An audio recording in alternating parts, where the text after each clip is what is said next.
Salut la compagnie, c'est Jules Melon et aujourd'hui dans Impro Ciné Critique, à la sortie du cinéma dans la Melon Mobile, je vais vous parler d'un film français sorti ce mercredi en salle, le 4e long métrage, si on compte son téléfilm, d'Alex Lutz, acteur aussi. Donc il est ici à la fois derrière et devant la caméra, comme souvent. Et si je tenais à découvrir ce Une nuit en salle, c'est son titre, c'est parce que j'avais adoré son Guy, sorti en 2018, l'un des meilleurs films français de ces 5 dernières années, à mes yeux. Rien que ça. Je savais même pas qu'il avait fait un téléfilm entre-temps sur Canal+, il faudra que je vois, mais bon. Dans ce Une nuit, il partage l'affiche avec Karine Viard, une de ses meilleures amies, une histoire qu'ils ont plus ou moins coécrit ensemble, même si Lutz est arrivé avec un scénario quasi fini pour ensuite fignoler avec sa pote actrice. Et donc, les deux vont jouer deux personnes, Nathalie et Emeric, qui vont se rencontrer dans un métro, le temps d'une dispute, et ensuite s'aimer ardemment, sexuellement, dans un photomaton. Voici donc comment le métrage démarre. On est à Paris, les gens qui se détestent et qui s'aiment violemment, et qui vont ensuite passer la nuit ensemble à discuter et à vivre pas mal d'aventures. Et peut-être apprendre vraiment à s'aimer pour de bon ou pas. Est-ce que c'est éphémère? Est-ce que c'est amené à durer? Oh, je ferai une mini zone spoiler à la fin pour vous dire comment ça se finit. Bon, hein, mais surtout ce que je pense de la finalité. Et il s'agit d'une romance un petit peu humoristique par moments. Et un film d'errance en Paris by Night. Sauf que le Paris que l'on voit là n'est pas filmé avec les clichés habituels. Non, vous ne verrez pas de Tour Eiffel ou autre monument. C'est assez intimiste. Par contre, on voit des lieux, notamment clos, d'un temps assez intéressant vers la fin.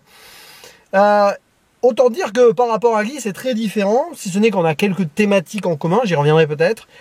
Et Alex Lutz nous prouve une nouvelle fois son talent pour mettre en place une histoire ici assez simple, mais aussi sa grande facilité en tant qu'acteur. Ici, il n'a pas de maquillage et de prothèses comme dans Guy.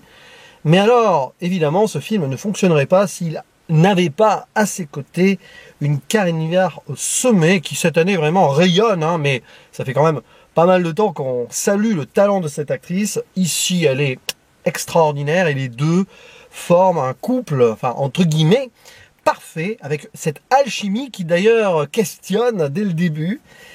Et ça donne lieu à quelque chose d'assez unique, suspendu dans le temps. Alors oui, vous allez y trouver des longueurs, des moments où ça bavasse sur des trucs, ça théorise sur l'amour, sur le couple, bien sûr, sur le temps qui passe peut-être. Mais au-delà des mots, vous avez des sensations qui se forment, et cette justement alchimie entre les deux, je me répète, qui font de ce Une nuit une réussite. Ça ne sera peut-être pas au niveau de Guy, hein, je vous l'avoue, quoique il risque de hanter pas mal mes réflexions ces prochains jours, ce film, qui est très simple et balisé sur certains points. Hein.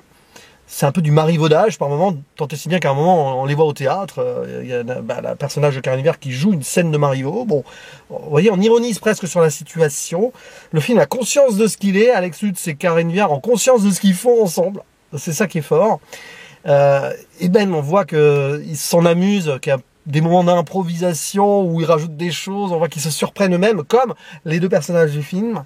Et ça donne lieu donc à une suite de petites aventures comme ça, très simplistes sur le papier, qui vont les amener de lieu en lieu. Et ça questionne justement ce temps, suspendu déjà, d'une certaine manière, mais aussi qui passe et qui, inexorablement, pas facile à dire, va les amener vers le petit matin. Et au petit matin, il se passera ce qu'il devra se passer.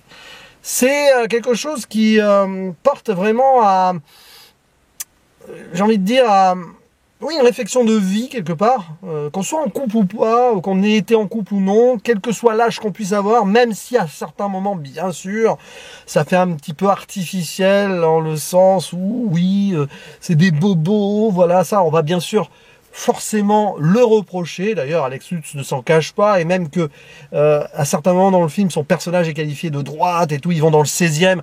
On sent que ça joue avec ce cliché-là et cette intention-là, bien sûr, hein, sorte de vaudeville, les films un peu à la Emmanuel Mouret par moment, Éric Rohmer si on remonte un peu, enfin voilà. Hein. Mais il y a quelque chose qui se passe, il y a une lumière dans ce film, intérieure, et même parfois donc sur le Paris éclairé, qui fait que on sent très vite que quelque chose se passe.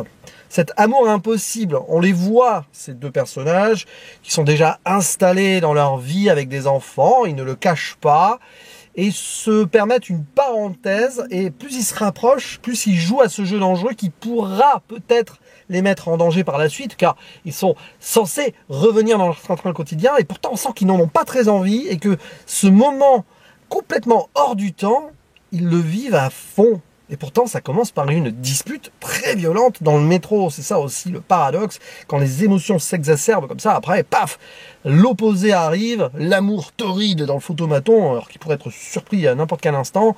Et après, seulement, ils font connaissance. C'est ça, c'est une histoire qui paraît impossible, qui paraît artificielle de facto, comme dans un rêve, comme quelque chose qui ne pourrait pas arriver dans la vraie vie. Et pourtant, quelque part, pourquoi pas? C'est le film du pourquoi pas, par moment, il arrive des accidents comme ça qui peuvent peut-être mener à une véritable poésie. Et après, bah, évidemment, ça discute, ça discute, ça discute. Et on a quelques anecdotes sur leur vie qu'ils ont cachées à leurs conjoints, donc ils se racontent à eux, etc. Le rapport aussi aux enfants peut-être, être un bon père, être une bonne mère, être un bon mari, être une bonne femme. Qu'est-ce que c'est au final? Qu'est-ce que c'est que aimer?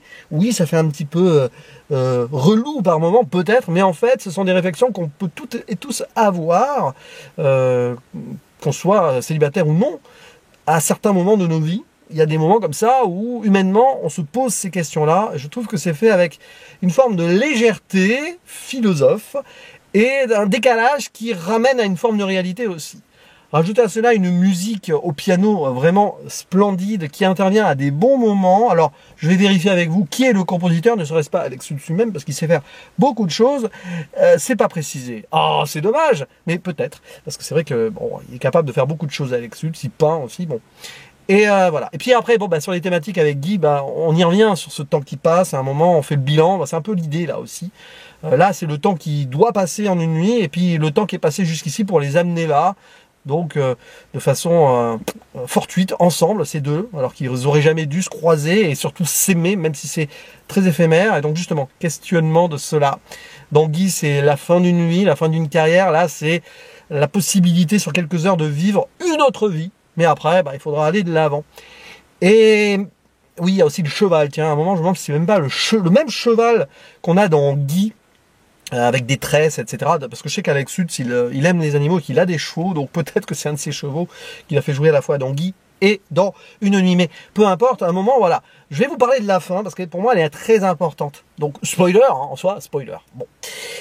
Et j'ai senti venir la fin, parce que il y a des petits moments où on a des flashs, et vers le milieu, je me suis dit, c'est marrant, parce qu'ils parlent d'eux comme ça, mais ne seraient-ils pas vraiment ensemble? Quand ils disent qu'ils ont 2 filles, je me suis dit, mais en fait, c'est un couple qui est vraiment ensemble depuis X années, et ils jouent ici un jeu peut-être pour relancer la machine, parce que bah, leur relation bat de l'aile. Donc ils se donnent un petit challenge, ici, tiens, on va faire les inconnus pendant une nuit, on fait semblant de se disputer, on va faire l'amour dans un photomaton, et après on se redécouvre. C'est exactement ça.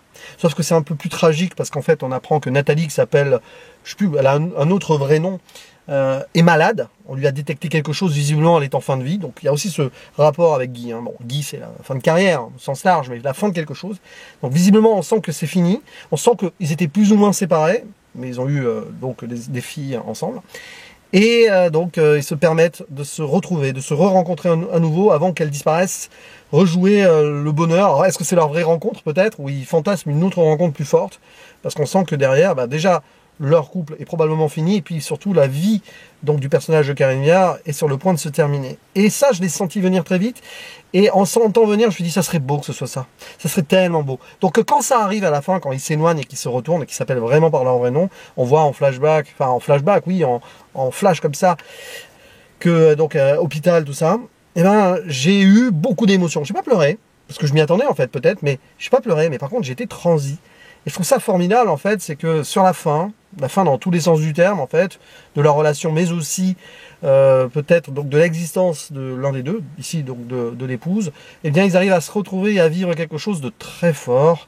C'est là où le temps très compressé, comme cela en fait, dure comme une forme d'éternité. Donc à la fin, on n'a pas envie qu'ils se quittent. Bon, ils se quitteront pas, ils vont finalement peut-être, enfin, voilà, il va finir à ses côtés le temps les derniers jours qu'elle a à vivre, quoi, sûrement.